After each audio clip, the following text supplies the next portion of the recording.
तो हेलो दोस्तों, हाय, कैसे आप लोग। आप सभी को एजुकेशन मास्टर क्लास में स्वागत है। जैसा कि क्लास 10th का एग्ज़ाम बहुत नज़दीक हो गया और आज आपका नोटिफिकेशन भी आ गया है कि आपका पेपर 17 जनवरी है कि फरवरी है सर? 17 फरवरी से ले करके और लास्ट है 26 फरवरी ना। 17 फरवरी से लेकर के अप्रॉक्सीमेट 26 फरवरी के बीच में आपका डेट दे दिया है। तो समय तो बिल्कुल कम है आपके पास। दिसंबर और जनवरी मात्र 2 ही महीना समय है और इसी समय में आपका ठंड भी गुजारना है, 2-3 फेस्टिवल भी गुजारना है और साथ ही साथ 2-3 शादियाँ भी आपको अटेंड करना है, भोज भात। कुल मिलाकर के 15 दिन आपका इधर ही चला जाएगा। समय कम है, इस वजह से हम लोग सिलेबस पर बल ना दे करके सिर्फ आपका क्वेश्चन बैंक पर काम कर रहे हैं। जो पूछा हुआ क्वेश्चन है और मॉडल पेपर पर, क्वेश्चन बैंक से भी ज़्यादातर काम अपना मॉडल सेट पर आ रहा है। जो आपका ये प्रैक्टिस सेट है, हर दिन आपको हर टाइप का क्वेश्चन जाता होगा। अच्छा, कोई बात नहीं है, 25 तक ही है ना। अच्छा, 26 में होगा शायद, ये एक दिन होगा कुछ जिसका एक्स्ट्रा विषय होगा मे भी। अच्छा, हाँ, इसमें देखिए आपका दिया हुआ है, हम लोग मोबाइल से देख रहे हैं। नोटिस जो है 25 फरवरी है, 26 फरवरी नहीं है। ऐच्छिक विषय सब जो है 24 को है और एक व्यावसायिक ऐच्छिक विषय वो 25 का है। 26 गलती कहला गया था, 25 तक है। ठीक है, चलिए अब सीधा हम लोग प्रश्न पर बढ़े। हाँ, और आज का जो मूल टॉपिक है अपना विज्ञान है। एक दिन हम लोग मैथ का देखते हैं तो एक दिन विज्ञान का देखते हैं। इस आधार पर अपना सिलेबस चलता चला जाएगा और प्रयास रहेगा कि हम मैथिली पर थोड़ा ज़्यादा काम करेंगे आपके लिए, क्योंकि बहुत बच्चों का डिमांड है कि सर मैथिली बताइए, और टॉपिक वाइज जो मैथ है उन पर भी आपको काम करके हम देंगे। तो चलिए बिना समय गंवाए हम लोग प्रश्न की ओर बढ़ते हैं और फर्स्ट क्वेश्चन को देखिए। ये सब इंस्ट्रक्शन हर क्वेश्चन में देता है, तो हर दिन इंस्ट्रक्शन बताना उतना ज़रूरी नहीं समझता हूँ। आप लोग खुद समझदार हो गए होंगे। सीधा प्रश्न पर आइए। कह रहा है कि पहला क्वेश्चन में कि पौधे में जनन अंग कहाँ पाए जाते हैं। ऑप्शन दिख ही नहीं रहा है, देखिए आपको ऑप्शन दिखाते हैं। कहाँ पाए जाते पौधे में जनन अंग? जड़ में पाए जाते हैं कि पुष्प में पाए जाते हैं कि तना में कि फल में? तो याद रखिएगा, पौधे में जो जनन अंग होते हैं वो फूल में पाए जाते हैं, पुष्प में पाए जाते हैं। और जनन अंग दो प्रकार के होते हैं। एक होता है पुंकेसर, ये नर जनन अंग को दर्शाता है, पुल्लिंग को दर्शाता है, पुंकेसर। और जब आपका स्त्री केसर कहे या जयांग कहे तो ये मादा जनन को दर्शाएगा फूल के दृष्टि से। फिर से बता दूं, पुंकेसर नर जनन अंग को पुष्प में, और स्त्री केसर कहिए या जयांग कहिए तो ये आपको मादा को दर्शाएगा। तो उत्तर आपका बी हो जाएगा। प्रकाश संश्लेषण की क्रिया होती है जंतु में, होती है कवक में, या आप लोग तो जानते हैं, इसका हो जाएगा सीधा हरे पेड़ पौधे में हो जाएगा। तो प्रकाश संश्लेषण की क्रिया कहाँ हो जाएगा आपको? हरे पेड़ पौधे। ऑप्शन आपका डी करेक्ट है। ठीक है, तीसरा प्रश्न है, प्रकाश संश्लेषण क्रिया में ऑक्सीजन किस से बाहर निकलता है? स्वाभाविक है, जहां ऑक्सीजन होगा उसी से ना बाहर निकलेगा। तो आप इसमें देखिएगा कि ऑक्सीजन कहाँ किस में है। सर कार्बन डाइऑक्साइड में भी ऑक्सीजन है, ग्लूकोज में भी ऑक्सीजन है, डिक्टियासोस या जल में। तो याद रखिएगा, जब इसका रिएक्शन कीजिएगा तो आपका ये उत्तर करेक्ट लेता है। जल से ऑक्सीजन क्या होता है आपको बाहर निकलता है इसमें। इसका जब रिएक्शन कीजिएगा, हालांकि पूछ लिया जाता है कि प्रकाश संश्लेषण की कच्ची सामग्री क्या है, तो कच्ची सामग्री में हरित लवक आ जाता है, जल आ जाता है। उसके बाद आपका हरित लवक को हम लोग इंग्लिश में क्लोरोफिल के नाम से भी जानते हैं, तो कहीं कहीं क्लोरोफिल रहेगा तो मत फंसिएगा। ठीक है, चलिए अगले प्रश्न को देखिए। चौथा क्वेश्चन आपसे क्या कह रहा है? कह रहा है कि जठर ग्रंथि कहाँ पाई जाती है? तो जठर ग्रंथि लीवर, अगरनास या आमाशय या मुंह में पाया जाता है। तो याद रखिएगा, ये आमाशय में पाया जाता है। जठर ग्रंथि कहाँ पाया जाएगा? आमाशय में। उत्तर आपका बी हो जाएगा। बार बार पेन लगाएंगे तो क्या है ना, भाग जाता है, इसलिए थोड़ा सा प्रयास रहता है पेन ज़्यादा टच ना करे कुछ सामान्य क्वेश्चन में। अगला क्वेश्चन है, ग्लाइकोलिसिस की प्रक्रिया संपन्न होती कहाँ? स्टोमेटा में है या केंद्रक में है या कोशिका द्रव में या माइटोकॉन्ड्रिया में? तो ये जो ग्लाइकोलिसिस की प्रक्रिया है ये आपको कोशिका द्रव में यानी साइटोप्लाज्मा में आपका ये संपन्न होता है। ठीक है, कोशिका द्रव में, इनको याद रखिएगा। अगला प्रश्न है छठा नंबर, कह रहा है इथाइल अल्कोहल किस प्रकार के श्वसन से बनता है? तो यहाँ पे दो है, वायवीय है या अवायवीय है। याद रखिएगा, इथाइल अल्कोहल आपका अवायवीय श्वसन से बनेगा। पेन की कलर थोड़ा हम चेंज कर लेते हैं, पेन की कलर रेड ले लेते हैं। ठीक है, चलिए अगले प्रश्न पर बल दीजिए। 7वां प्रश्न है, सबसे छोटी अंतःस्रावी ग्रंथि कौन है? तो सबसे छोटी अंतःस्रावी ग्रंथि आपसे पूछ लिया जाए तो ये आपका पिट्यूटरी ग्रंथि है। कौन सी ग्रंथि है? पिट्यूटरी, जो मस्तिष्क में पाया जाता है, मात्र 0.6 ग्राम का होता है। तो परीक्षा में पूछ लिया जाए पिट्यूटरी ग्रंथि तो इनको याद रखिएगा। एड्रीनल ग्रंथि भी आपको कभी कभी एग्जाम में पूछ लिया जाता है। इस प्रश्न के लिए उत्तर तो आपका पिट्यूटरी ग्रंथि होगा, लेकिन एड्रीनल ग्रंथि को हम लोग लरो या मरो, यहाँ से हार्मोन निकलता है जिसको हम एड्रेनिल हार्मोन कहते हैं। यानी हार्ट अटैक ज़्यादातर यहीं से आता है, ज़्यादा क्या यहीं से कन्फर्म आता ही है। आपको पूछा जाएगा कि लरो या मरो हार्मोन कौन सी है, तो एड्रीनल हार्मोन। और कहाँ से निकलता है, तो ये एड्रीनल ग्रंथि से निकलता है। थायराइड भी ग्रंथि है जहाँ से क्या निकलता है, थायरोक्सिन हार्मोन निकलता है। और ये हार्मोन की कमी से क्या हो जाएगा, गलगंड यानी घेंघा हो जाता है। और इसकी उपचार के लिए हम लोग कौन सा नमक का यूज करते हैं, तो आयोडीन युक्त नमक खाते हैं। तो इनको थोड़ा याद रखिएगा। अगले प्रश्न पर बल दीजिए। 8वां नंबर क्वेश्चन क्या कह रहा है, पौधों के वायवीय भाग में से जल के ह्रास की क्रिया क्या कहलाती है? यानी पौधे के वायवीय भाव से जो जल हटता है उसको हम लोग वाष्पोत्सर्जन कहते हैं। क्या कहते हैं? वेपोराइजेशन बोले तो वाष्पोत्सर्जन कहते हैं। अगले प्रश्न को देखिए। 8वां के बाद हम लोग 9वें क्वेश्चन को देखेंगे। घेंघा रोग अभी जस्ट बताए हैं क्या चीज़ की कमी से होती है, तो सी उत्तर आपका करेक्ट। यहाँ आयोडीन की कमी है।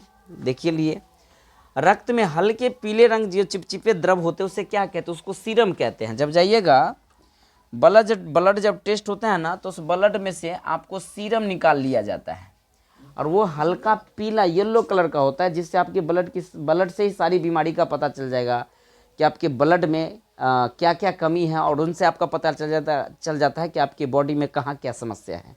इसलिए देखिएगा डॉक्टर ज़्यादातर आपको ब्लड टेस्ट के लिए भेज दिया जाता है। हालांकि याद रखिएगा ब्लड की जो ग्रुप होती है वो कितने होती है, 4 होती हैं। ए होती है, बी होती है, ए बी होती है, ओ होती है। ए बी को हम लोग सर्वग्राही कहते हैं और ओ को सर्वदाता कहते हैं, डोनर। तो कभी कभी एग्जाम में पूछ लिया जाता है कि ए बी पॉजिटिव होता है कि नेगेटिव, तो ओ पॉजिटिव वाला जो होता है वो सर्वदाता, ए बी निगेटिव जो होता है वो सर्वग्राही होता है। नेक्स्ट है 11वां, रक्तचाप यानी ब्लड प्रेशर मापने के लिए बीपी मापने वाला मशीन क्या होता है? तो बीपी मापने वाला स्टेथोस्कोप होता है। कौन सा होता है? स्टेथो। एमीटर से आप लोग विद्युत धारा को मापते हैं।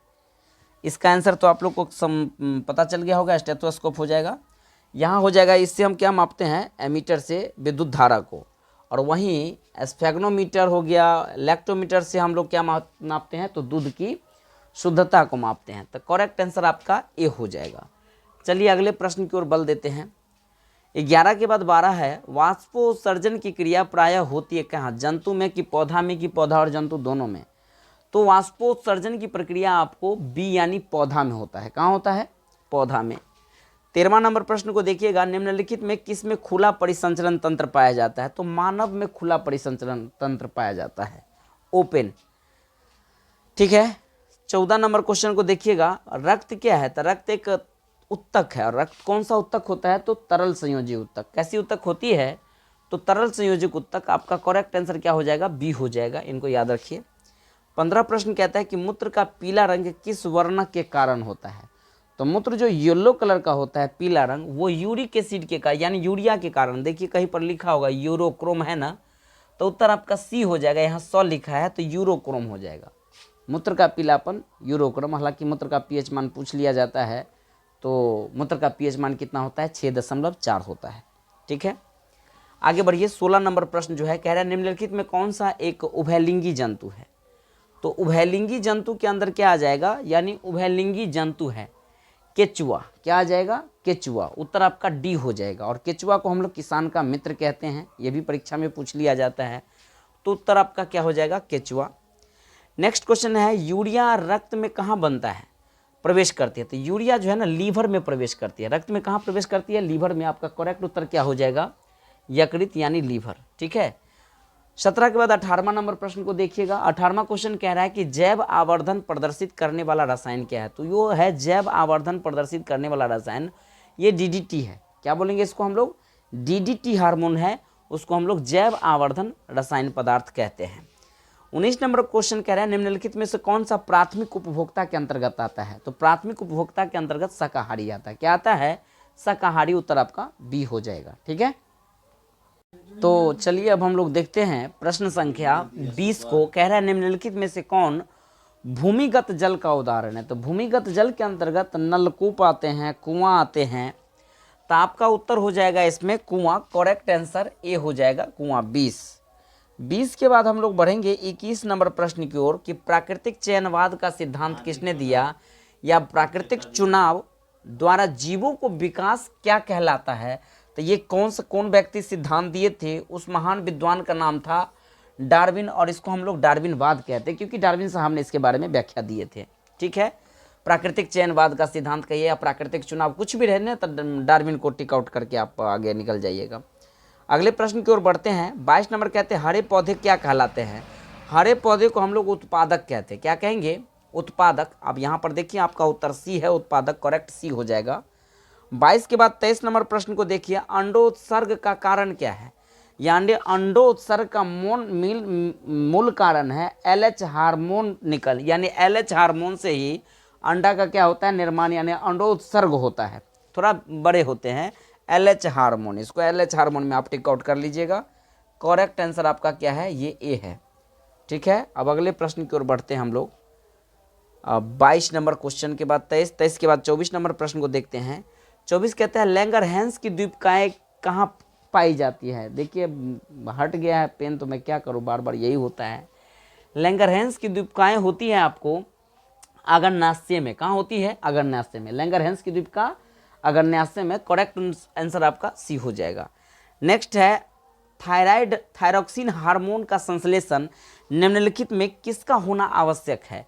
तो थायरॉक्सिन हार्मोन की संश्लेषण के लिए आयोडीन का होना क्या हो जाएगा, आवश्यक हो जाएगा। करेक्ट आंसर क्या हो जाएगा आपका, आयोडीन, क्योंकि आयोडीन युक्त ही नमक खाइएगा तभी थायराइड ग्रंथि से थायरॉक्सिन हार्मोन निकलेगा। निश्चल कणिकाएं कहाँ पाई जाती है। तो निश्चल कणिकाएं आपको यूरोन में पाया जाता है। कहाँ पाया जाता है? तो यूरोन में। करेक्ट आंसर आपका न्यूरॉन में पाया जाता है, न्यूरॉन हो जाएगा। 26 के बाद हम लोग 27 नंबर प्रश्न को देखेंगे। मानव मस्तिष्क का वजन कितना होता है। तो मानव मस्तिष्क का वजन 1.2 से लेकर के 1.4 kg के बीच होता है। यहाँ से यहाँ तक 1.2 से 1.4 kg, अर्थात समझिए ना 1200 ग्राम से 1400 ग्राम के बीच होती है। हालांकि मस्तिष्क महिला के लिए पूछ दिया जाए तो 1300 ग्राम होता है और पुरुष के लिए 1450 होता है या 1400 होता है। तो एवरेज में आपको रेंज में टिक आउट करना है। आपको कितना हो जाएगा, 1.2 से 1.4 के बीच होता है। उत्तर सी हो जाएगा 27 का। 28 कह रहा है निकट दृष्टि दोष और दूर दृष्टि दोष के निवारण हेतु प्रयुक्त लेंस द्वारा बना प्रतिबिंब कैसा होता है। हम लोग जानते हैं दृष्टि दोष कितने प्रकार के होते हैं, 4 प्रकार के होते हैं। निकट दृष्टि दोष, दीर्घ दृष्टि दोष, जरा दृष्टि दोष, एक बिंदुकता होता है। तो निकट दृष्टि दोष जो दोष है वही सही है। कहने का सेंस, निकट दृष्टि दोष में नज़दीक की चीज़ दिखती है, दूर नहीं दिखती है।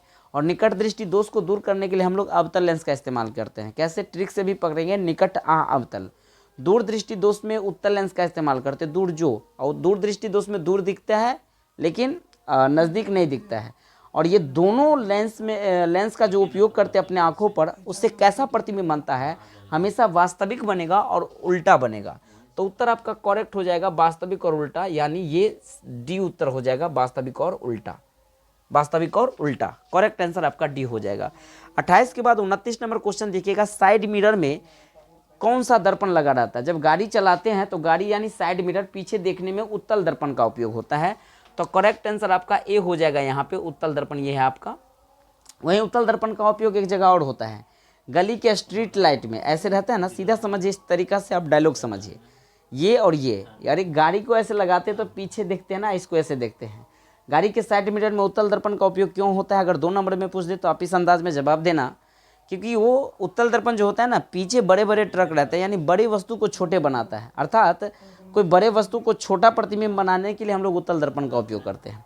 वहीं अवतल दर्पण का उपयोग पूछ लिया जाए तो रोगी के नाक, कान, गले इत्यादि के जांच करने में हजामती दर्पण में करते हैं, सोलर कुकर में करते हैं, बहुत सारी चीज़ों में करते हैं ना। तो इनको याद रखिएगा। हाँ, गाड़ी के हेडलाइट में करते हैं, लेकिन यहाँ साइड मिरर है तो साइड मिरर में आपका उत्तल दर्पण करेक्ट आंसर हो जाएगा, एक सही है। 29 के बाद 30 नंबर प्रश्न कहता है कि अवतल लेंस द्वारा प्राप्त प्रतिबिंब होता है। तो अवतल लेंस द्वारा हमेशा आपको सीधा प्रतिबिंब प्राप्त होगा, आभासी भी होगा, छोटा भी होगा, सब का सब प्रतिबिंब प्राप्त होता है। तो इसमें करेक्ट आंसर आपका डी हो जाएगा। अवतल लेंस में कैसा कैसा प्रतिबिंब मैंने बोला, आभासी है, सीधा है और छोटा है। ऊर्जा का ऐसा मात्रक क्या होता है, कार्य हो या ऊर्जा हो, दोनों का ऐसा मात्रक जूल होता है। तो आपको ऊर्जा का ऐसा मात्रक जूल हो जाएगा, उत्तर आपका A31 का हो जाएगा। आकाश का नीला रंग होना किस परिघटना का परिणाम है, तो प्रकीर्णन के कारण क्या होता है, आकाश नीला दिखता है। कैसे प्रकीर्णन के कारण दिखता है, क्योंकि जब सूरज की प्रकाश जब नीचे आते हैं ना, तो आने के बाद इस वायुमंडल में बहुत सारे धूलकण हैं, और धूलकण से सूरज की प्रकाश टकराते हैं, जिससे वो प्रकीर्णित हो जाता है लाइट, और प्रकीर्णित होने की वजह से आपको आकाश जो है वो नीला दिखता है। लेकिन इसी क्वेश्चन को दूसरे अंदाज में पूछ लिया जाए, आकाश यानी ऊपर यांत्रिक्ष में जाने पर जो यांत्रिक यात्री होते हैं, यांत्रिक्ष यात्री कहने का सेंस ऊपर जाकर के बहुत सारी चीज़ों की खोज होती है। तो यांत्रिक्ष यात्री जब ऊपर जाते हैं पैराशूट या अदर कोई भी माध्यम से, तो ऊपर जाने के बाद उसको आकाश कैसा दिखता है, ये प्रश्न आ जाए परीक्षा में तो काला दिखता है। फिर से दो प्रश्न को दिमाग में सेट कीजिए, यांत्रिक्ष यात्री को आकाश काला दिखता है, ठीक है, लेकिन हम लोग जब धरातल पर है तो हमें आकाश कैसा दिखता है, नीला। और ये किस वजह से है, तो प्रकाश के प्रकीर्णन की वजह से। आई होप प्रकीर्णन को आप अच्छे से समझ गए होंगे। उसके बाद है सामान्य नेत्र के लिए स्पष्ट दृष्टि की न्यूनतम दूरी क्या है, तो सामान्य नेत्र के लिए स्पष्ट दृष्टि की न्यूनतम दूरी आपको 25 सेंटीमीटर है, यानी हम कितने नज़दीक से वस्तु को देख सकते हैं। तो मिनिमम डिस्टेंस आँख से लेकर के यहाँ तक का जो डिस्टेंस होगा वो 25 सेंटीमीटर होगा। आपके ऑप्शन में मीटर भी दिया रहेगा, तो थोड़ा घबरा करके मत मारिएगा, देख करके मारना। 25 मीटर है, यहाँ 2.5 सेंटीमीटर, ये दोनों ऑप्शन नहीं होगा। नीचे देखिए कहीं पर दिया होगा 25 सेमी, ये आपका सी उत्तर हो जाएगा आपका करेक्ट 25 सेंटीमीटर। आगे बढ़ते हैं, किसी उत्तल लेंस के फोकसांतर अगर 50 सेंटीमीटर है तो उसकी क्षमता क्या होगा। जब फोकसांतर अगर 50 सेंटीमीटर है तो इसकी क्षमता हो जाएगा, हम लोग जानते हैं ना उत्तल लेंस के, यहाँ तो पेने गायब है, मन में सोचिए, क्षमता यानी पावर बराबर होता है 1/f। फिर से पावर किसी लेंस की क्षमता जो होती है, फोकस दूरी का व्युत्क्रम होता है, P बराबर 1/f। लेकिन आपको फोकस कितना दिया है, 50 है, तो 1/50 दीजिएगा। कभी भी क्षमता निकालिएगा तो डायोप्टर जो होता है वो मीटर में होता है, यानी 50 से जब आप भाग दीजिएगा, इस सेंटीमीटर को मीटर में बदलिएगा, तो 50 के नीचे में 100 देना पड़ेगा ना। मेरा कोशिश रहेगा कि हम आपको पेन ला के दूँ, अगर आ जाए तो बेहतर होता, बट हमें नहीं लग रहा है कि आपको पेन मिल पाएगा। यहाँ पे देखते हैं, शायद लिखना चाहिए, छोटा हो गया है। लो इसको जूम करके यहीं पर बता देता हूँ, क्वेश्चन भी भाग गया ना। हाँ यहीं पर समझिए, शायद हो जाना चाहिए, यहाँ से दिखता होगा आप लोग को बराबर। तो ये किसी उत्तल लेंस की फोकसांतर 50 सेंटीमीटर, तो उसकी क्षमता क्या, हम लोग जानते हैं कि P बराबर होता है 1/f। फोकस का क्या होता है, व्युत्क्रम होता है, और फोकस कितना दिया, 1/50। 50 में इसमें भाग नहीं दे सकते, इसको मीटर में कन्वर्ट करना पड़ेगा, अर्थात 1/50 को अगर मीटर में कन्वर्ट कीजिएगा तो 100 से भाग देना पड़ेगा। ये 100 कूद करके कहाँ चला जाएगा, ऊपर, और नीचे क्या आपका 50 है, 50 से 100 को काटिएगा तो कितना आ जाएगा आपको, 0, सीधा 2 डायोप्टर हो जाएगा। तो उत्तल लेंस है, उत्तल लेंस की फोकस दूरी हमेशा धनात्मक ही होती है, प्लस में होती है, तब प्लस में 2 डायोप्टर, आपका डी करेक्ट आंसर हो जाएगा। आई होप कि आप 34 नंबर प्रश्न को समझे होंगे। अब हम बढ़ते हैं 35 नंबर क्वेश्चन की ओर। 35 क्वेश्चन कह रहा है कि एक प्रिज्म में कितने सतहों से घिरा रहता है, तो एक प्रिज्म हमेशा 5 सतहों से घिरा होता है। करेक्ट आंसर आपका क्या हो जाएगा, डी हो जाएगा, 5 सतह। थोड़ा सा जूम कर देता, चलिए आगे बढ़ते हैं। नेक्स्ट है, अभिनेत्र लेंस की फोकस दूरी में परिवर्तन किया जाता है। तो अपने आंख में नेत्र लेंस में जो फोकस दूरी खुद से खुद चेंज होता है वो आइरिस करता है, और उसको हम लोग कहते हैं परितारका। क्या कहते हैं, परितारका। इंग्लिश में पूछे तो आइरिस, लेकिन याद रखिएगा दोनों लैंग्वेज में बच्चे ज़्यादातर आइरिस ही रट के जाता है, वैसे आप हिंदी में रटिएगा तो परितारिका होता है। क्वेश्चन ऐसा भी पूछा जाता है कि नेत्र लेंस का फोकस दूरी आपसे आप क्यों बदलती है, तो वो होता है परितारिका की वजह से। और ऐसे कैपेसिटी को, ऐसे क्षमता को हम नेत्र लेंस की समंजन क्षमता कहते हैं। एग्जाम में अगर 2 नंबर से पूछ लिया जाए कि आंखों की समंजन क्षमता क्या है, तो आपके आंख का फोकस दूरी खुद ऑटोमेटिक चेंज होता है, कभी इसको देखते, कभी उसको देखते, कभी दूर दराज, कभी नज़दीक। यही तो आपका आंख का कमाल है, क्योंकि इसमें फोकस दूरी क्या हो रहा है, बार बार खुद से खुद चेंज हो रहा है, जो आपको परितारिका को दर्शाता है। उत्तर क्या हो जाएगा आपका, बी। ठीक है, 36 के बाद हम लोग बढ़ते हैं 37 नंबर प्रश्न की ओर। आइए थोड़ा आराम से बढ़ाते हैं। प्रकाश के परावर्तन के कितने नियम हैं, तो प्रकाश के परावर्तन के 2 नियम हैं। एक होता है आपतित किरण, परावर्तित किरण, और आपतन बिंदु पर डाला गया अभिलंब, तीनों एक ही तल में होता है। अगर मान लीजिए कि कोई एक हम सतह ले लिए, ये आने वाली किरण है, ये जाने वाली किरण है, और उस पर डाला गया अभिलंब, तीनों एक ही। बीच में कुछ कट गया होगा जो आपको सही से नहीं समझ में आ पाया होगा, एक बार फिर से समझिए। मैं बोल रहा था कि ये कोई तल है, यानी ये आपतित किरण, परावर्तित किरण और आपतन बिंदु पर डाला गया अभिलंब तीनों क्या होता है, एक ही तल में होता है और आपतन कोण परावर्तन कोण के बराबर होता है। ये प्रकाश के क्या चीज़ का नियम था, परावर्तन का। लेकिन जब आपके परीक्षा में पूछे प्रकाश के अपवर्तन का कितना नियम है, तो अपवर्तन का भी 2 ही नियम है, आपतित किरण, अपवर्तित किरण और आपतन बिंदु पर डाला गया अभिलंब तीनों एक ही तल में होता है। इसमें अपवर्तित बोलना है। संग संग प्रकाश के अपवर्तन के दूसरा नियम जो होता है वो स्नेल का नियम होता है। और स्नेल साहब ने आपको ऐसे ही 1600 समथिंग कुछ ईस्वी में आपको नियम दिए थे कि आपतन कोण की ज्या और अपवर्तन कोण की ज्या का अनुपात एक नियतांक होते हैं जिसे हम म्यू से इंडिकेट करते हैं, अर्थात म्यू बराबर आपका होता है साइन आई बट्टा साइन आर। ये भी आपके प्रकाश के अपवर्तन का नियम है। तो करेक्ट आंसर आपका क्या हो जाएगा, 37 का भी। नेक्स्ट है फोटोग्राफी, जो कैमरा है इस कैमरा का अभिदृश्यक कैसा होता है, यानी जब फोटोग्राफी कैमरा है उस कैमरा में कौन सा लेंस लगा रहता है, तो याद रखिएगा उत्तल लेंस लगा होता है। करेक्ट आंसर आपका क्या हो जाएगा, ए हो जाएगा। नेक्स्ट है यदि एक किरण अवतल दर्पण पर लंबवत आपतित हो तो परावर्तन के बाद किरण किस बिंदु से गुजरेगी, तो वक्रता केंद्र से गुजरेगी या ध्रुव से या फोकस से।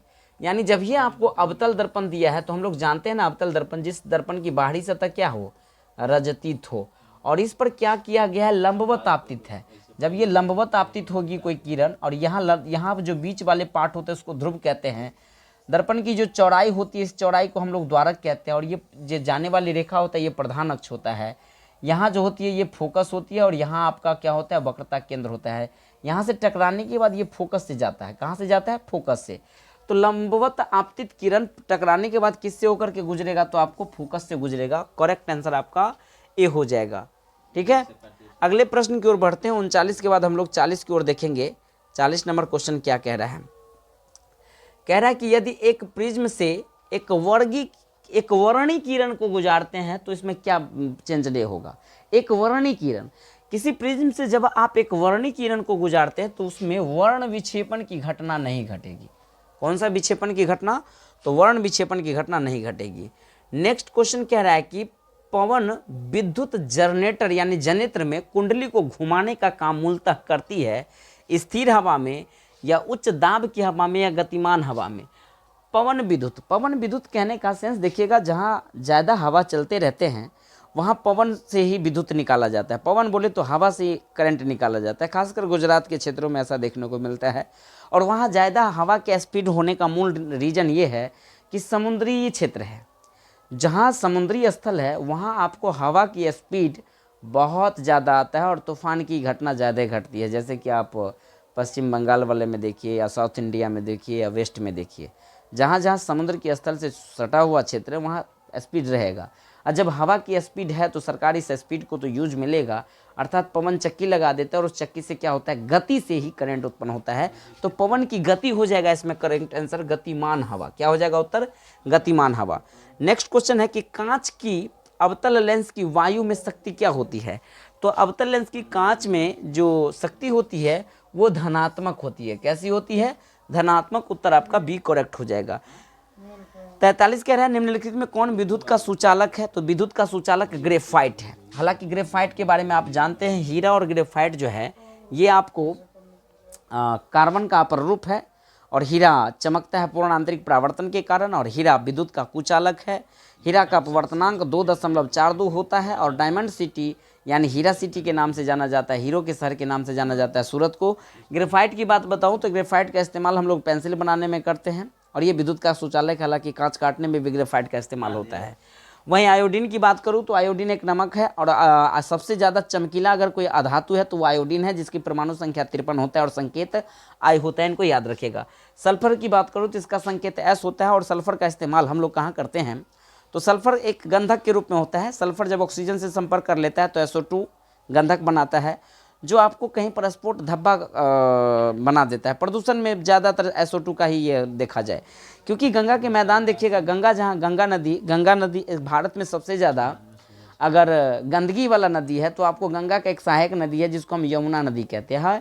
और यमुना नदी के किनारे ही ताजमहल बना हुआ है, क्योंकि ताजमहल में संगमरमर की पत्थर ज़्यादातर लगी है। एग्जाम में पूछ लिया जाता है खासकर 10th क्लास में कि संगमरमर का सूत्र क्या होता है, तो CaCO3, ठीक है। लेकिन वो चमचमाती हुई संगमरमर दिन प्रतिदिन धब्बित होता जा रहा है, वो उसका मेन रीजन है SO2 सल्फर।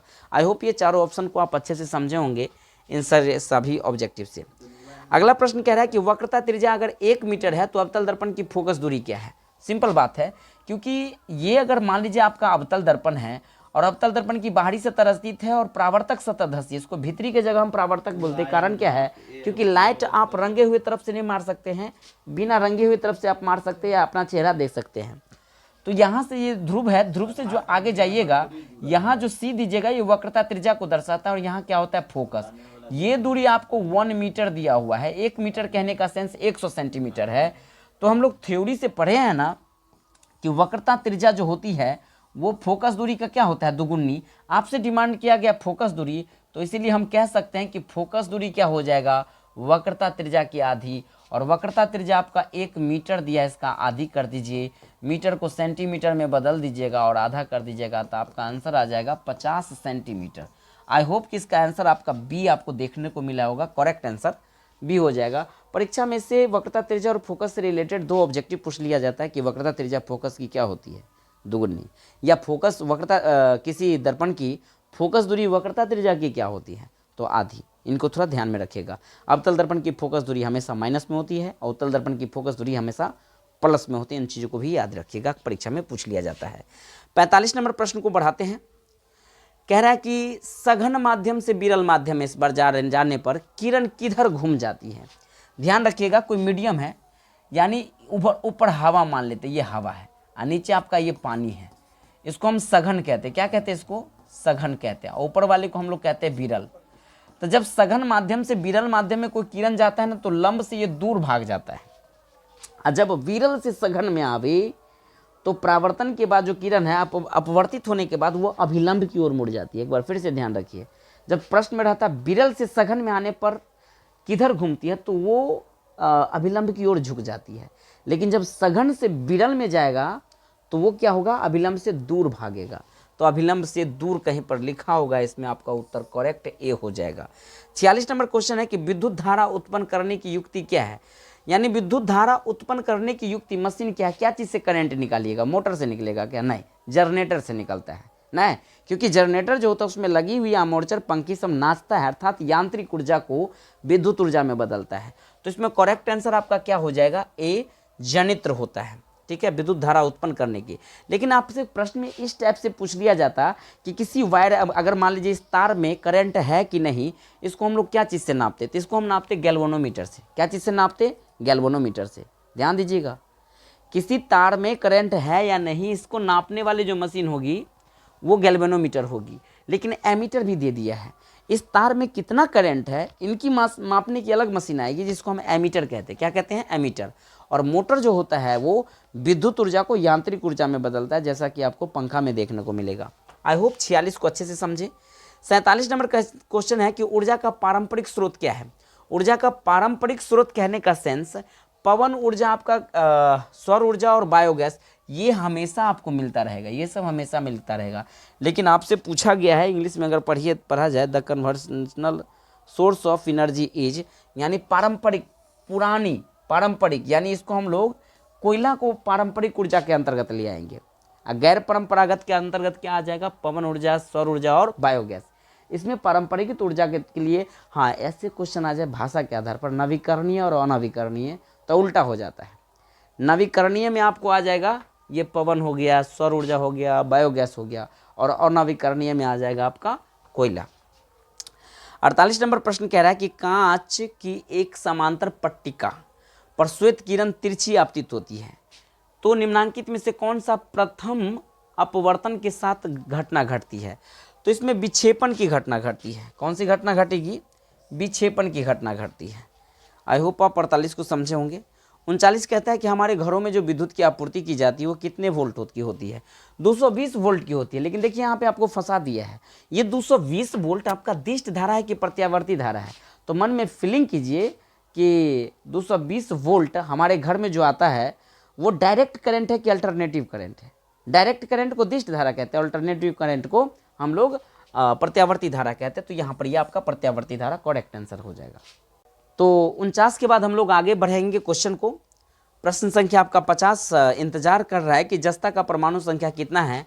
तो जस्ता का परमाणु संख्या आपका 30 है, और कॉपर अगर पूछता तो 29 हो जाता, और अगर आपसे कोबाल्ट पूछता, नहीं निकेल पूछता तो आपका कितना हो जाता, 28 हो जाता। धोबिया सोडा का रासायनिक सूत्र पूछ लिया है। इसमें 2 प्रकार के सूत्र हैं, ध्यान रखिएगा। जब धोबन सोडा पूछे, अर्थात एक होता है खाने वाला सोडा, एक होता है धोबन सोडा। तो धोबन सोडा का सूत्र होता है सोडियम कार्बोनेट। आप खाली इतना तक याद रखें, सोडियम कार्बोनेट। और यहाँ पर यह भी पूछ लिया जाता है कि धोबन सोडा में कितने क्रिस्टलीय जल है। तो धोबन सोडा में कुल मिलाकर के 10 क्रिस्टलीय जल है, ये भी पूछ लिया जाता है। तो मूल रूप से धोबन सोडा का सूत्र हमको टोटल याद रखना है Na2CO3.10H2O। क्रिस्टलीय जल पूछता था आपको यहाँ पे 10 आउट करना पड़ता। लेकिन आपसे बेकिंग सोडा, अगर खाने वाला सोडा की बात करता तो खाने वाला सोडा का सूत्र होता है NaHCO3। इसको हम लोग कहते हैं सोडियम बाइकार्बोनेट। क्या कहते हैं, सोडियम बाइकार्बोनेट। अगर मैं यहाँ पे अगर CaO दे दिया तो ये आपका जिंदा चूना हो गया। कौन सा चूना, जिंदा चूना। लेकिन यहीं पे अगर जिंदा चूना को अगर हम पानी में दे दें तो CaOH का क्या हो जाए, होल ट्वाइस आ जाए, तो ये हो जाएगा आपका बुझा हुआ चूना। किसका सूत्र हो जाएगा, बुझा हुआ चूना का। अगर यहीं पर हम आपको NaCl दे दूं तो ये हो जाएगा आपको साधारण नमक का सूत्र। NaOH दे दे तो ये हो जाएगा सोडियम हाइड्रोक्साइड का सूत्र। CaO और Cl2 लगा दे तो ये आपका हो जाएगा विरंजक चूर्ण यानी ब्लीचिंग पाउडर। और जिप्सम का सूत्र भी कभी कभी पूछ लिया जाता है। तो इसका सूत्र होता है CaSO4 और डॉट में अगर 2H2O लगा रहे, यानी जल के 2 क्रिस्टलीय जल हो, यानी 2H2O हो, तो ये जिप्सम का सूत्र होता है। लेकिन यहीं पर अगर आपसे प्लास्टर ऑफ पेरिस पूछ ले तो इसका सूत्र होता है CaSO4.12H2O। आई होप कि आपके परीक्षा में सूत्र से रिलेटेड 3-4 प्रश्न इसमें से कोई ना कोई एक आ ही जाता है। तो मैं रिवीजन की दृष्टि से यहाँ पे आपको करवा दिया। निम्नलिखित में से प्रबल क्षारक कौन है। आपसे दुर्बल ने पूछा है, प्रबल क्षारक पूछा है। तो प्रबल क्षारक सोडियम हाइड्रोक्साइड होता है। क्या होता है, सोडियम हाइड्रोक्साइड। नेक्स्ट है हेमेटाइट निम्नलिखित में से किस धातु का अयस्क है। यहाँ पे बच्चे फंस जाते रहते हैं। हेमेटाइट आपका आयरन का अयस्क है, लेकिन यहाँ पे अयस्क मैं 2-3 आपको बता देते हैं। लोहा के लिए अयस्क 4 होता है। एक होता है हेमेटाइट, मैग्नेटाइट, सिडेराइट और iron pyrite. Hematite high quality का अयस्क है और आयरन पायराइट सबसे लो क्वालिटी का। इसलिए आयरन पायराइट को हम लोग बेवकूफ़ों का सोना या झूठी सोना कहते हैं, बेवकूफ़ों का सोना। हालांकि मैथिली भाषा में इसको गिलट के नाम से जाना जाता है, ठीक है। लेकिन जब कोयला की बात करूँ तो कोयला की भी 4 वैरायटी है, एंथ्रासाइट, बिटुमिनस, लिग्नाइट और पीट। सबसे बेहतरीन क्वालिटी का अगर कोयला है तो वह है एंथ्रासाइट, और सबसे बकवास कोयला है जो धुआं जिससे ज़्यादा निकलता है वो आपका पीट है। एल्युमिनियम की प्रमुख अयस्क की बात करूँ तो एल्युमिनियम का प्रमुख अयस्क है बॉक्साइट। क्या बोलेंगे हम लोग, बॉक्साइट, इनको याद रखिएगा। और पारा भी मरकरी जो होता है, इसके जो प्रमुख अयस्क होता है वो आपका सीनेवार HgS अर्थात सिंदूर के सूत्र जिसको हम कहते हैं सीनेवार होता है। आई होप कि आप लोहा से रिलेटेड ढेर सारा बात को भी समझे और अदर कंटेंट का भी जानकारी आप लिए। नेक्स्ट क्वेश्चन की ओर बढ़ते हैं। सल्फाइड अयस्क का सांद्रण किस विधि से किया जाता है। कई बार कई सेट में हम आपको बताए हैं कि फेन उत्प्लवन विधि से हम लोग सल्फाइड अयस्क का सांद्रण करते हैं। एग्जाम में पूछ लिया भी जाता है कि सांद्रण और भर्जन या सांद्रण क्या है। ये सब आपके केमिस्ट्री का क्वेश्चन है सब्जेक्टिव में, तो थोड़ा निस्तापन ये सब थोड़ा रिवीजन करते रहिएगा। यहाँ पे जिंक की 2 अणु है और ऑक्सीजन की 2 अणु, और ये मिल करके 2ZNO हो गया है। तो इस अभिक्रिया को हम लोग कौन सा अभिक्रिया कहेंगे, उपचयन अभिक्रिया। कौन सी अभिक्रिया कहेंगे, उपचयन अभिक्रिया। ग्लूकोज का सूत्र तो हम लोग जानते हैं बहुत दिनों से कि C6H12 और O6 होता है। ये किसका सूत्र है, ग्लूकोज का सूत्र है। इसको हम लोग कहते हैं इथेनॉल। ये भी परीक्षा में पूछ लिया जाता है। इथेनॉल का सूत्र होता है C2H5OH, और H2SO4 को हम लोग सल्फ्यूरिक अम्ल कहते हैं, अर्थात अम्लों का राजा या अम्लराज के नाम से जानते हैं, जिसका इस्तेमाल हम लोग बैटरी के पानी में भी करते हैं, ठीक है। 56 के बाद 57 की ओर बढ़ते हैं। अम्ल का जलीय विलयन विद्युत का संचालन करता है, क्योंकि अम्ल जल में क्या है, तो अम्ल जल में आयनित होते हैं। अम्ल जल में क्या होता है, आयनित, चार्जेबल होते हैं। यानी अगर हम एसिड को पानी में डाल देते हैं तो ये अपने आप को आयनित कर देता है, ठीक है। 58 प्रश्न कह रहा है कि लिथियम के बाहरी कक्षा में कितने इलेक्ट्रॉन हैं। तो इसके लिए आपको इलेक्ट्रॉनिक विन्यास करना पड़ेगा। सर बाहरी कक्षा कैसे निकालते हैं, हालांकि हम आपको एक ट्रिक बता देते हैं। ये 2, 10, 18, 36, 54 और यहाँ हम दे दिए मान लीजिए 86। ये सब भोज खाने वाले हैं। मान लीजिए, कल्पना कीजिए, और आपको भोज खाने जाना है, हर जगह पूरी जिलेबी सब चीज़ बना हुआ है। नज़दीक में जाना है, अगर सीधा जाइएगा भोज खाने तब माइनस, घूम के जाइएगा भोज खाने तब प्लस। अब दिमाग में सोचो कि लिथियम का परमाणु संख्या कितना है, 3 है। अब 3 वाला बंदा क्या 10 के पास जाएगा भोज खाने के 2 के पास? तो आप कहेगा सर 10 के पास तो नहीं जाएगा क्योंकि 10 दूर हो जाएगा, पूरी जिलेबी खाना है तो 2 के पास। लेकिन 3 वाला बंदा को गाड़ी सीधा नहीं घुमा के चलाना पड़ेगा। कितना किलोमीटर? 1 किलोमीटर। इसका मतलब जब घुमा के चलाता है तो मैंने बताया प्लस, इसका मतलब है कि इसके बाहरी कक्षा में यानी +1 चार्ज है और बाहरी कक्षा में भी 1 आएगा। ऐसे हालांकि इसका इलेक्ट्रॉनिक विन्यास भी कीजिएगा तो इलेक्ट्रॉनिक विन्यास देखिए, लिथियम का परमाणु संख्या 3 है यानी 1s2 और इसका 2s1। बाहरी कक्षा इसको कहते हैं बड़ी कक्षा को। अब बाहरी कक्षा में कितना इलेक्ट्रॉन आया? 1 ही ना आया। इस आधार पर भी आप 1 पकड़ लीजिएगा। किसी का भी पूछे तो आप जवाब दे दीजिएगा। जैसे मैग्नीशियम को पूछे बाहरी कक्षा में कितना इलेक्ट्रॉन होगा, तो मन में कल्पना कीजिए कि मैग्नीशियम का परमाणु संख्या 12 है। 12 वाला बंदा कहाँ जाएगा? 18 के पास भोज खाने की 10 के पास, तो आप कहेगा 10 के पास। नज़दीक है ना जी, घूम के जाएगा। कितना किलोमीटर? 2 किलोमीटर। इसका मतलब मैग्नीशियम के ऊपर 2 चार्ज है, +2 चार्ज। मैं यहीं पर आपकी तुलना करके बता दूं, अगर ऑक्सीजन की चर्चा करें तो ऑक्सीजन का परमाणु संख्या 8 है। 8 वाला कहाँ जाएगा? 2 के पास तो नहीं जाएगा, 10 के पास। इस बार इसको सीधा चलाना पड़ा। कितना? 2 किलोमीटर। इसकी मतलब हो गया कि इस पर कितना चार्ज होगा? -2। ऑक्सीजन पर कितना चार्ज होता है? -2 होगा। तो थोड़ा सा बेसिक बातों के भी दिमाग में सेट करके रखिएगा तो याद हो जाएगा। आवर्त सारणी के शून्य समूह के तत्व कौन होता है? तो आवर्त सारणी के शून्य समूह कहे या 18वां वर्ग कहे या अक्रिय गैस कहे, इनर्ट गैस कहे, निष्क्रिय गैस कहे, इसमें कुल मिलाकर के 6 तत्व आते हैं। हीलियम है, नियॉन है, आर्गन है, क्रिप्टन है, जेनॉन है, रेडॉन है। तो आपके ऑप्शन में सिर्फ हीलियम है, तो इनको हीलियम को याद रखिएगा। हाइड्रोजन के बारे में जानते हैं, इसको हमारा तत्व कहते हैं। ठीक है। सूर्य में सर्वाधिक मात्रा हाइड्रोजन का ही है। सोडियम को जानते हैं, इसको चाकू से काट सकते हैं। लिथियम को भी चाकू से काट सकते हैं। और सोडियम को हम लोग कहाँ डुबा करके रखते हैं? केरोसिन तेल में, क्योंकि सोडियम हवा के संपर्क में आने पर इसमें आग लग जाता है, इस वजह से इसको केरोसिन तेल में रखते हैं। क्लोरीन के बारे में जानते हैं कि ये क्या करता है? फूलों का रंग उड़ा देता है और सोडियम के साथ मिल करके ये साधारण नमक आपका सूत्र देता है। 60 कहता है निम्नलिखित में सर्वाधिक विद्युत ऋणात्मक वाला तत्व कौन है? सबसे ज्यादा विद्युत ऋणात्मक वाला तत्व आपका फ्लोरीन है। याद रखिएगा। कौन सा तत्व मैंने बोला? फ्लोरीन। और ये सब कहाँ से आता है? जब भी आप ब्रश व्रश झाग वाग करते हैं ना, उसमें भी आपको फ्लोरीन एलिमेंट का निर्माण होता है, जिसको हम लोग जानते भी है ना, CFC के नाम से जानते हैं, यानी क्लोरोफ्लोरोकार्बन। और ये ऐसे हानिकारक गैस है जो हमारे समताप मंडल में स्थित ओजोन परत को छिद्र कर देता है, जिस छिद्र के माध्यम से सूर्य द्वारा आने वाले परावैंगनिक किरण मानव त्वचा कैंसर को क्या कर रहा है? बढ़ा रहा है, पेड़ पौधा को झुलसा रहा है। ओजोन का सूत्र O3 होता है और ओजोन का ऐसा मात्रक डॉब्सन होता है, क्योंकि डॉब्सन नामक विद्वान ने उसको खोजा था। ठीक है। नेक्स्ट बढ़ते हैं अगले प्रश्न की ओर। 61 नंबर का क्वेश्चन कह रहा है कि जल के वैद्युत अवघटन में कैथोड कौन सी गैस मुक्त करती है? तो यहाँ पर कैथोड पर हाइड्रोजन गैस मुक्त होगा। कौन सा गैस? हाइड्रोजन। ओजोन की चर्चा मैंने कर दिया, सूत्र क्या है इसका? O3 है, इनको याद रखिएगा। ऑक्सीजन का सूत्र जब पूछे तो आपको O2, लेकिन ऑक्सीजन का संकेत पूछे तो केवल O होता है। अगला है हमारे शरीर का पीएच मान कितना से कितना के बीच होता है? तो हमारे शरीर का पीएच मान 7.0 से लेकर के 7.8 के बीच होता है, तो इनको थोड़ा याद रखिएगा। निम्नांकित यौगिक में अम्ल कौन है? तो अम्ल होता है, इसमें देखा जाए तो ये अपना सल्फ्यूरिक अम्ल, हम लोग जानते हैं, नाम है इसका H2SO4, सल्फ्यूरिक अम्ल, अम्लों का राजा यानी H2SO4 हो जाएगा, इनको याद रखिएगा। 64 नंबर प्रश्न को देखते हैं। निम्नांकित में से कौन संश्लेषित सूचक है? तो हम लोग मैथिल ऑरेंज को संश्लेषित सूचक कहते हैं। हालांकि सूचक किसको कहते हैं? सूचक ऐसे पदार्थ होते हैं जो किसी विलयन में उपस्थित अम्लीयता, क्षारीयता और उदासीनता को दर्शाता है, उसे हम सूचक कहते हैं। और सूचक कितने प्रकार के होते हैं? 3 प्रकार का होता है। एक होता है प्राकृतिक, एक होता है कृत्रिम, एक होता है आपका गंधीय सूचक। प्राकृतिक सूचक के अंतर्गत हल्दी आ जाएगा, लिथियम आ जाएगा, सॉरी हल्दी आ जाएगा, लिटमस आ जाएगा। हल्दी और लिटमस कौन सा सूचक है? प्राकृतिक। कृत्रिम के अंतर्गत क्या आ जाएगा? फिनोफ्थलीन आ जाएगा। कृत्रिम के अंतर्गत फिनोफ्थलीन आ जाएगा, मैथिल ऑरेंज आ जाएगा। और गंधीय सूचक के अंतर्गत लौंग का तिल आ जाएगा, प्याज का रस आ जाएगा, वेनिगल आ जाएगा। तो ये सब क्या है? आपका गंधीय सूचक है। बहरहाल आप सूचक के बारे में अच्छे से समझ गए कि मैथिल ऑरेंज को हम लोग कौन सा सूचक कहेंगे? संश्लेषित सूचक कहेंगे। नेक्स्ट है कार्बन डाइऑक्साइड जल से अभिक्रिया करके क्या बनाता है? तो कार्बन डाइऑक्साइड जल से अभिक्रिया करके कार्बोनिक अम्ल बनाएगा, कार्बोनिक अम्ल बनाएगा। उत्तर क्या हो जाएगा इसका?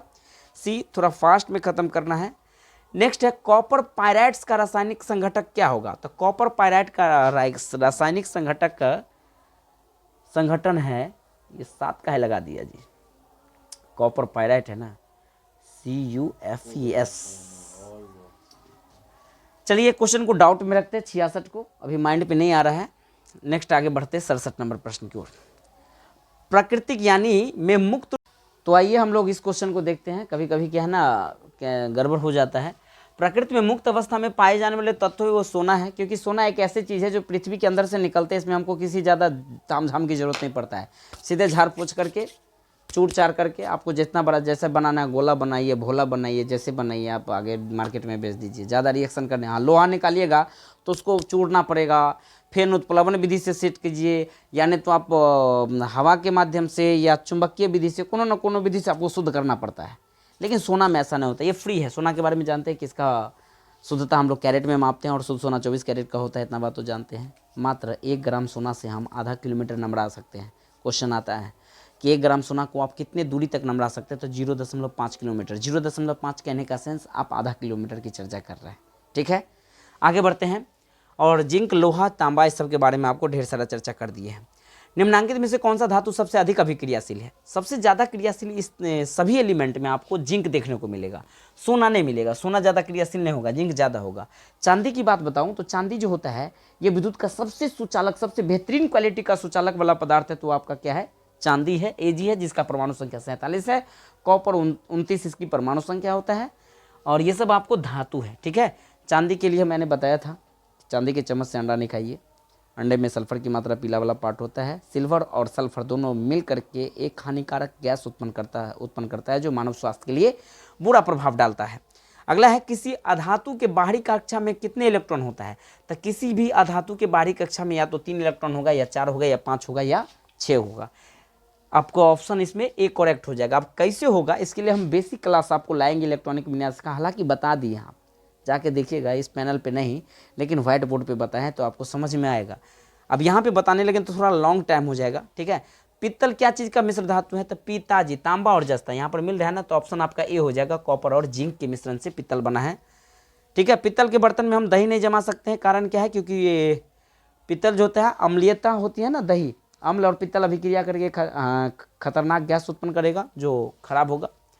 निम्नांकित में से कौन सा समावयवी घटक है? तो समावयवी घटक के अंतर्गत आपको मैथिल अल्कोहल, मिथाइल ईथर, ये नहीं होगा। एसीटोन और एसिटल्डिहाइड, एसीटोन और एसिटल्डिहाइड जो है ये समावयवी के अंतर्गत आता है, आइसोमर्समिज्म के अंतर्गत आता है। आईयूपीएसी नाम कभी कभी पूछ लिया जाता है, तो इसका आईयूपीएसी नाम है मिथाइल ऑक्सीएथिन, मिथाइल ऑक्सीएथिन। देखिए, मिथाइल हो गया, O फॉर ऑक्सी हो गया, और ये इथेन का सूत्र है, तो इसको हम कहेंगे मिथाइल ऑक्सीएथिन। CH3OC2H5 को हम लोग कहते हैं मिथाइल ऑक्सीएथिन। बड़ी खतरनाक नाम पूछ लिया है। ठीक है, आगे बढ़िए। लोहा की अभिक्रिया भाप से कराने पर लोहा कौन सा ऑक्साइड बनाता है? तो जब ये लोहा को अगर भाप से अभिक्रिया कराएगा तो Fe3O4 बनाएगा, Fe3O4, फेरिक ऑक्साइड इसको कहते हैं हम लोग। हिंदी में लिखा रहता है तो फेरिक ऑक्साइड कहते नहीं, आपका फॉर्मूला के अंदाज में दिया है तो Fe3O4 को याद रखिएगा। एक तत्व की परमाणु संख्या 16 है पीरियडिक टेबल में, इस तत्व की वर्ग संख्या क्या होगा? जब परमाणु संख्या आपका 16 है तो वर्ग संख्या क्या 16 ही होगा क्या? नहीं, वर्ग संख्या इसका 15 नंबर में आ जाएगा। अब वर्ग कैसे निकालते हैं, तो इसके लिए मन में सोचो ना, सल्फर है, सल्फर है, और वर्ग निकालने के लिए फिर से इसका इलेक्ट्रॉनिक विन्यास कीजिए। फिर इसमें देखिए ग्रुप ए में है कि बी में है कि किस में है। तो जब 16 बल्क का जब इलेक्ट्रॉनिक विन्यास कीजिएगा तो कहिए 1s2, 2s2, 2p6, 3s2, और ये हो जाएगा आपका 3p4, तभी ना 16 में चला जाएगा। और जब ये लास्ट इलेक्ट्रॉन आपको 3 वाला में गया, यानी p वाला में चला गया, तो स्वाभाविक है ये p वर्ग में चला गया है, यानी उपधातु के अंतर्गत चला गया है। तो आपका ये 15 हो जाएगा। ट्रिकी वे में इसको भी बताए हैं, आप जा करके देखिए, अंदर में मिल जाएगा बेसिक वाला में। निम्नलिखित में से कौन सा धातु सल्फ्यूरिक अम्ल के साथ अभिक्रिया नहीं करता है? तो सल्फ्यूरिक अम्ल के साथ अगर अभिक्रिया नहीं करने वाला धातु है वो आपको कौन सा है? आयरन तो कर लेगा, मैग्नीशियम, कॉपर और जिंक। आपको ये मैग्नीशियम जो है ना, ये सल्फ्यूरिक अम्ल के साथ अभिक्रिया नहीं कर सकता है, इनको याद रखिएगा। 76 नंबर प्रश्न आपको जो कह रहा है कि एक मिश्र धातु में 90% कॉपर है और 10% टीन है, तो इससे कौन सा मिश्र धातु का उस मिश्र धातु का नाम क्या है? तो ये ब्रॉन्ज है। कभी भी पूछे कि कॉपर कितना परसेंट है आपका, 10% है, और 90% क्या है आपका? कॉपर है, और 10% आपका टीन है। Kanti, copper, tin, Kanti. तो ये ब्रॉन्ज है ना, इनको याद रखिएगा। पीतल में तांबा जस्ता मिलता है। जर्मन सिल्वर में कजनी, कॉपर, जिंक, निकेल, कजनी के जर्मनी से सिल्वर लाकर दे देंगे, तो ये ट्रिक से याद रखिएगा। कजनी, कॉपर, जिंक, निकेल, इनके मिश्रण से जर्मन सिल्वर बनता है, इनको याद रखिएगा। सोल्डर जो होता है ना, सीटी मार के सोल्डर बनाएंगे ना, सीटी, सीसा और टिन के मिश्रण से क्या बनता है आपका सोल्डर, इनको याद रखिएगा। 76 के बाद हम लोग 77 की ओर बढ़ेंगे। जिंक सोडियम डाइहाइड्रोक्साइड के साथ अभिक्रिया करता है तो वो क्या बनाता है, तो ये आपको कौन सा गैस उत्पन्न करेगा, जिंक और सोडियम डाइहाइड्रोक्साइड है ना, तो इससे जो उत्पन्न करने वाले जो गैस होगा ये आपका हाइड्रोजन गैस मुक्त करेगा। कौन सा गैस देगा, हाइड्रोजन। नेक्स्ट है, निम्नलिखित में से कौन सा धातु वायु यानी हवा में हाई टेम्परेचर उच्च ताप पर गर्म किए जाने पर भी ऑक्सीजन से संयोग नहीं कर सकता है, तो उस धातु का नाम हो जाएगा आपका, निम्नलिखित में कौन सा धातु हवा में उच्च ताप पर गर्म करने पर ऑक्सीजन से संयोग नहीं कर पाता है, एल्युमिनियम कर लेगा, सिल्वर, कॉपर और पारा, मरकरी। आपका ये जो मरकरी है ना ये नहीं कर पाएगा, बाकी बात सब कर लेगा ये चीज़, ठीक है। नेक्स्ट क्वेश्चन है, अयस्क में उपस्थित अपद्रव्य क्या कहलाता है, तो जो भी एक्स्ट्रा चीज जो होता है ना अयस्क में उपस्थित, उसको हम लोग क्या कहते हैं, गैंग कहते हैं, गैंग या मैट्रिक्स कहिए। धातुमल कहेंगे जब हम धातु उस गैंग को कोई एक्स्ट्रा चीज मिलाएंगे तो वो चीज बाहर निकलेगा, तो वो दोनों मिक्सिंग होकर के धातुमल होगा, ठीक है। लास्ट क्वेश्चन देखते हैं, निम्नलिखित में से किस गुण के कारण धातुओं के तार बनाए जाते हैं, तो तन्यता के कारण किसी भी धातु को हम तार को बनाते हैं जिसमें तन्यता होगी, ठीक है। आई होप कि आपका ये सीरीज अच्छा लगता होगा। अगर अच्छा लगे तो ज़रूर अपने हिसाब से हमें भी सपोर्ट कीजिए, और फिर आपके बीच हम नए सेट लेकर के अगले वीडियो में आएंगे। तो दीजिए इजाज़त, लेते हैं हम विदा आप सभी से। तब तक के लिए सभी को good night, take care, all the best. जय हिंद, जय भारत।